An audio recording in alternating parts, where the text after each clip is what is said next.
اور جب ابراہیم کی اس کے پروردگار نے چند باتوں میں آزمائش کی تو وہ ان میں پورے اترے.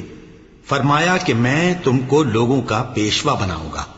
انہوں نے کہا کہ پروردگار میری اولاد میں سے بھی پیشوا بنائیو. فرمایا کہ میرا قول و قرار ظالموں کے لیے نہیں ہوا کرتا. اور جب ہم نے خانہ کعبہ کو لوگوں کے لیے جمع ہونے اور امن پانے کی جگہ مقرر کیا اور حکم دیا کہ جس مقام پر ابراہیم کھڑے ہوتے تھے اس کو نماز کی جگہ بنا لو، اور ابراہیم اور اسماعیل کو حکم بھیجا کہ طواف کرنے والوں اور اعتکاف کرنے والوں اور رکوع کرنے والوں اور سجدہ کرنے والوں کے لیے میرے گھر کو پاک صاف رکھا کرو.